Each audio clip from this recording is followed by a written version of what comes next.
مسلمانوں کے لیے قبلہ اول، یہودیوں کے لیے ہیکل سلیمانی، عیسائیوں کے لیے وہ مقام جہاں عیسیٰ ابن مریم کو صلیب پر چڑھایا گیا۔ یہ دنیا کی واحد سرزمین ہے جس کو مسلمان، یہودی اور عیسائی تینوں مقدس مانتے ہیں۔ اس کے گلی کوچے کئی جنگوں کی عینی شاہد ہے۔ اس کی بستیوں نے درجنوں بار مکینوں کو جلا وطن ہوتے دیکھا ہے۔ تاریخ کی کتابوں میں ارض مقدس پر پہلا حملہ تقریباً 2500 سال پہلے 587 قبل از مسیح میں سلطنت بابل کے بادشاہ نے کیا۔ اس کی فوج نے ہیکل سلیمانی کو تباہ کیا، ہزاروں یہودیوں کو قیدی بنایا، انہیں ان کے گھروں سے بے دخل کر کے غلام بنا کر لے گیا۔ اس حملے کے نتیجے میں تابوت سکینہ غائب ہو گیا، جس کا آج تک سراغ نہیں لگایا جا سکا ہے۔ کہا جاتا ہے کہ اس صندوق میں حضرت موسیٰ کا عصا، حضرت ہارون کا امامہ، حضرت سلیمان کی انگوٹھی منسلوہ سمیت انبیاء علیہ السلام کی مزید نشانیاں موجود ہیں۔ یہودیوں کی مشکلات اس وقت ختم ہوئیں جب 539 قبل مسیح میں ایران کے پہلے بادشاہ سائرس اعظم نے سلطنت بابل کو فتح کیا۔ یہودی قیدیوں اور غلاموں کو رہا کیا، انہیں اپنی سرزمین پر واپس جانے کی اجازت دی۔ یوں جلا وطن ہوئے یہودی اپنی سرزمین پر واپس لوٹے۔ انہوں نے ہیکل سلیمانی کو اثر نو تعمیر کیا۔ زیادہ وقت نہیں گزرا کہ رومی افواج 63 قبل مسیح میں یروشلم پر حملہ آور ہوئیں۔ ہیکل سلیمانی کو پھر تباہ و برباد کیا گیا، یعنی یہودیوں کی عبادت گاہ کا نام و نشان پھر صفحہ ہستی سے مٹ گیا۔ وقت گزرا، قیصر روم کا اقتدار رومی یہودی بادشاہ ہیرٹ کے ہاتھ میں آ گیا اور اس نے اپنے دور میں ہیکل سلیمانی کو پھر سے تعمیر کروا دیا۔ یہی وہ دور تھا جب انبیاء کی سرزمین فلسطین پر ایک اور نبی حضرت عیسیٰ علیہ السلام کا نزول ہوا اور بعد میں انہیں یہیں مصلوب بھی کیا گیا۔ اس کے بعد مسیحیوں کے لیے بھی یہ سرزمین ارض مقدس بن گئی۔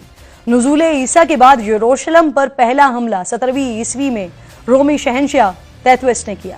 اس نے یہودیوں کو قتل کیا، ہیکل سلیمانی کو مسمار کیا، زندہ بچ جانے والوں کو جلا وطن کیا۔ وقت نے کروٹ لی اور 6 صدی بعد جا کر حالات پھر تبدیل ہوئے۔ 638 عیسوی میں خلیفہ دوم حضرت عمر فاروق رضی اللہ تعالیٰ عنہ نے قیصر روم کو شکست دی اور بیت المقدس کا کنٹرول مسلمانوں کے قبضے میں آ گیا۔ تاریخ میں یہ پہلی بار تھا کہ اس پاک سرزمین پر خون کا ایک قطرہ نہیں بہا اور فتح نصیب ہوئی۔ تقریباً 500 سال مسلمانوں نے بیت المقدس کی پاک سرزمین پر حکومت کی۔ 1099 عیسوی میں پہلی صلیبی جنگ چھڑ گئی۔ صلیبیوں نے مسلمانوں کو شکست سے دوچار کیا۔ عیسائیوں کا بیت المقدس پر قبضہ ہو گیا تو انہوں نے مسجد اقصیٰ میں بہت رد و بدل کی۔ مسجد میں رہنے کے لیے کمرے بنائے، متعدد دیگر عمارتوں کا اضافہ کیا، مسجد کے اندر اور اس کے ساتھ ساتھ گرجا گھر بھی بنا لیا۔ اس جنگ میں مسلمانوں کا بہت خون بہایا گیا۔ مسلم سلجوق ریاست بڑھ چکی تھی، مسلمان زوال کا شکار تھے، لیکن انہوں نے بیت الاقصیٰ پر اپنا کلیم نہیں چھوڑا تھا۔ تقریباً 90 سال گزر گئے، مسلمان اپنی کھوئی ہوئی زمین واپس نہیں لے سکیں، لیکن کیا اس وقت مسلمانوں نے ہمت ہار دی؟ نہیں، اور پھر اللہ نے ایک مرد مجاہد کو بھیجا، سلطان صلاح الدین ایوبی، جنہوں نے بیت المقدس کو آزاد کروانے کی کوششیں شروع کی، لیکن بار بار ناکامی کے بعد بھی وہ رکے نہیں، حوصلہ نہیں ہارے۔ تقریباً 16 حملوں کے بعد بالآخر فتح یاب ہوئے۔ سلطان نے مسجد اقصیٰ کو اپنی اصل حالت میں بحال کیا۔ تاریخ کی کتابوں میں آتا ہے کہ مسلمانوں نے مسلسل 1 ہفتے تک مسجد کو عرق گلاب سے غسل دیا۔ حلب سے ایک عظیم الشان اور نادر ممبر تعمیر کروا کر مسجد میں نصب کروایا گیا۔ صلیبی اس کے بعد بھی نہیں رکے، چالے چلتے رہے، مذہب کے نام پر گمراہ کر کے اتحاد بناتے رہے، سازشوں اور طاقت سے بیت المقدس حاصل کرنے کی کوششیں کرتے رہے، لیکن ناکام رہے۔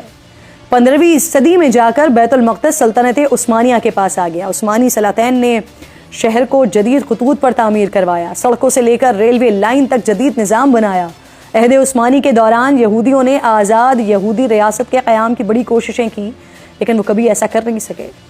1917 میں عثمانی سلطنت کا خاتمہ ہوا، برطانیہ نے بیت المقدس پر قبضہ کر لیا، اور پھر وہ ہوا جس کا نتیجہ آج فلسطین کی مظلوم عوام سمیت پوری دنیا بھگت رہی ہے۔ دنیا بھر سے یہودیوں کو لا کر یہاں بسایا گیا۔ طویل منصوبہ بندی کے بعد 1948 میں یہودی آبادکاروں نے اپنی مذہبی ریاست اسرائیل کے قیام کا اعلان کیا۔ فلسطینیوں اور دیگر عرب ریاستوں نے اس کو تسلیم کرنے سے انکار کیا۔ بین الاقوامی برادری نے اس کو غیر قانونی قرار دیا، لیکن اسرائیل ٹس سے مس نہیں ہوا۔ اسرائیل نے قبضہ چھڑانے کے لیے عرب اسرائیل جنگیں بھی لڑیں، لیکن مسلمانوں کو کامیابی نہیں مل سکی، اور سازش کے ساتھ ساتھ ہمارے ذہنوں میں یہ بات باور کروائی جاتی رہی کہ یہودی دنیا کی سب سے طاقتور قوم ہے اور مسلمان اس سے لڑ نہیں سکتے، جیت نہیں سکتے۔ مسلمان حکمرانوں کی عیاشیوں نے مسلم دنیا کو کمزور بنایا، جس کا فائدہ اسرائیل کو ہوا۔ آج ہمارے بڑے بڑے دانشور بھی یہی کہتے پھرتے ہیں کہ 70 سال میں جو کچھ حاصل نہیں کر سکے وہ اب کیا حاصل کر لیں گے۔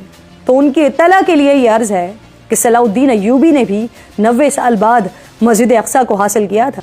اس وقت بھی دشمن بڑا مضبوط تھا، مسلمان اس وقت بکھرے ہوئے تھے، لیکن اللہ نے ہمیں فتح دی تھی۔ جس اسرائیل سے ہمیں ڈرایا جاتا ہے، جن یہودیوں کے قصے سنائے جاتے ہیں، کیا انہوں نے اسرائیل کو ایسے ہی حاصل کر لیا تھا؟ انہوں نے بھی 2500 سال طویل جدوجہد کی ہے، لٹتے رہے، قتل ہوتے رہے، قیدی بنے، غلام بنے، جلا وطن ہوئے، گمنامی کی زندگی کاٹتے رہے۔ الغرض ہر حالات کے بدترین حالات کا سامنا انہوں نے کیا، لیکن اپنی اولادوں میں بس ایک بات منتقل کرتے رہے کہ اس اپنی ریاست کو انہوں نے حاصل کرنا ہے، اور وہ انہوں نے سازشوں سے حاصل کر بھی لیا، اور اب طاقت اور مال کے بل پر قابض بھی رہنا چاہتے ہیں۔ لیکن ہمیں کسی صورت مسجد اقصیٰ کو بھولنا نہیں ہے۔ چاہے ہم دیکھ رہے ہیں کہ مسلمان ریاستیں عملی طور پر بے بس نظر آ رہی ہیں، چاہے اس وقت دنیا شیطانی قوتوں کے ہاتھ میں ہے، لیکن وقت آئے گا۔ ایمان رکھیے، یقین رکھیے، اور متحد ہونے کی کوششیں کرتے رہیے کہ مسجد اقصیٰ ہماری ہے اور انشاءاللہ ہماری رہے گی۔ وقت ختم ہو گیا ہے پروگرام کا، انشاءاللہ جمعے کو آپ سے ملاقات ہوگی۔ اپنا اور اپنے ملک کا خاص خیال رکھیے، اور فلسطین کو اپنی دعاؤں میں یاد رکھیے۔ اللہ نگہبان۔